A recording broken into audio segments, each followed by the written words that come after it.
കർത്താവിൽ പ്രിയരെ, നാം വലിയ നോമ്പിൻ്റെ പുണ്യ നാളുകളിലൂടെ കടന്നു പോവുകയാണല്ലോ. നോമ്പ് എന്നത് കേവലം ഭക്ഷണപാനീയങ്ങൾ ഉപേക്ഷിക്കുന്ന ഒരു ചടങ്ങല്ല, മറിച്ച് അത് ഹൃദയത്തിൻ്റെ പരിവർത്തനമാണ്. നിങ്ങളുടെ വസ്ത്രമല്ല ഹൃദയങ്ങളെ കീറേണ്ടത് എന്ന് പ്രവാചകൻ നമ്മെ ഓർമ്മിപ്പിക്കുന്നു.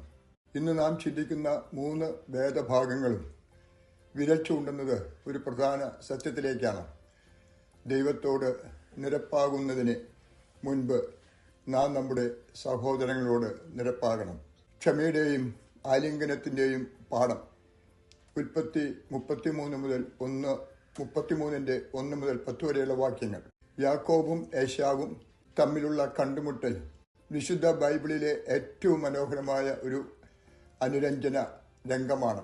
ജ്യേഷ്ഠനെ ചതിച്ച് അനുഗ്രഹം കൈക്കലാക്കി നാട് വിട്ടുപോയ യാക്കോബ് വർഷങ്ങൾക്ക് ശേഷം മടങ്ങി വരികയാണ്. ശിക്ഷിക്കപ്പെടുമെന്ന ഭയത്തോടെയാണ് അവൻ വരുന്നത്. എന്നാൽ അവിടെ സംഭവിച്ചത് മറ്റൊന്നാണ്, മാറ്റം.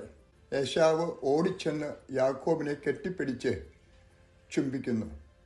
പ്രതികാരത്തിന് പകരം അവിടെ സ്നേഹം ഒഴുകുന്നു.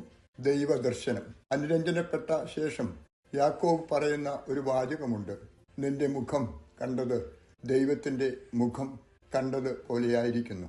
പ്രിയപ്പെട്ടവരെ, കയ്പും വിദ്വേഷവും ഹൃദയത്തിൽ സൂക്ഷിക്കുന്നിടത്തോളം നമുക്ക് ദൈവത്തെ കാണാൻ കഴിയുകയില്ല. നമ്മുടെ സഹോദരനെ സ്നേഹത്തോടെ ആലിംഗനം ചെയ്യുമ്പോൾ മാത്രമാണ് ദൈവത്തിൻ്റെ മുഖം നമ്മിൽ പ്രകാശിക്കുന്നത്.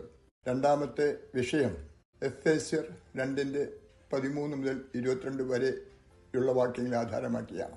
ക്രിസ്തു മതിലുകൾ തകർക്കുന്ന സമാധാനം. നമ്മുടെ തകർന്ന ബന്ധങ്ങളെ കൂട്ടിയിണക്കാൻ ക്രിസ്തു സ്വയം ഒരു പാലമായി മാറി എന്ന് പൗലോസ് അപ്പോസ്തലൻ പഠിപ്പിക്കുന്നു. ശത്രുതയുടെ മറവിൽ യഹൂദനെയും ജാതിക്കാരനെന്നും പറഞ്ഞ് മനുഷ്യർക്കിടയിൽ വലിയ മതിലുകൾ ഉണ്ടായിരുന്നു. എന്നാൽ ക്രിസ്തു തന്റെ ക്രൂശിലെ മരണത്തിലൂടെ ആ മതിലുകൾ തകർത്തു. ഒറ്റ ശരീരം നാം ദൂരസ്ഥരായിരുന്നു, എന്നാൽ ക്രിസ്തുവിന്റെ രക്തത്താൽ നാം അരികസ്ഥരായി.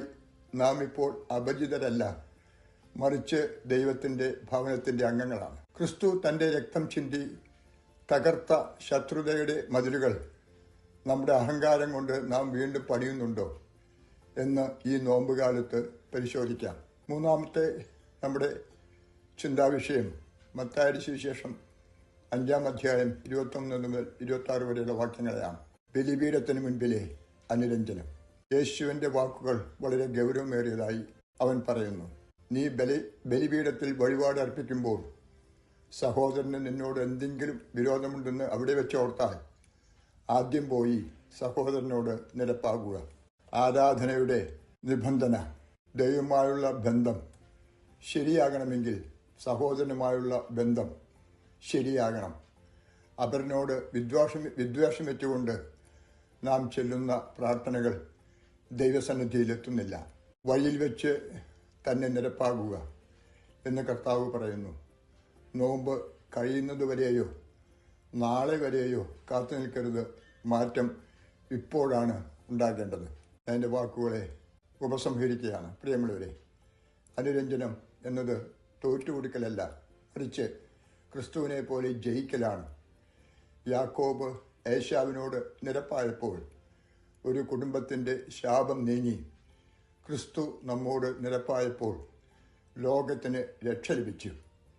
ഈ നോമ്പുകാലത്ത് നമുക്ക് 3 തീരുമാനങ്ങളെടുക്കാം. ക്ഷമിക്കാം. എന്നെ വേദനിപ്പിച്ചവരോട് ക്രിസ്തുവിനെ കരുതി ഞാൻ ക്ഷമിക്കും. ക്ഷമ ചോദിക്കാം. ഞാൻ ആരെയെങ്കിലും വേദനിപ്പിച്ചിട്ടുണ്ടെങ്കിൽ വിനയത്തോടെ അവരോട് ക്ഷമ ചോദിക്കും. കൂട്ടിച്ചേർക്കാം. ഭിന്നിച്ചു നിൽക്കുന്ന സഹകുടുംബങ്ങളെയും വ്യക്തികളെയും യോജിപ്പിക്കാൻ ഞാൻ പരിശ്രമിക്കും.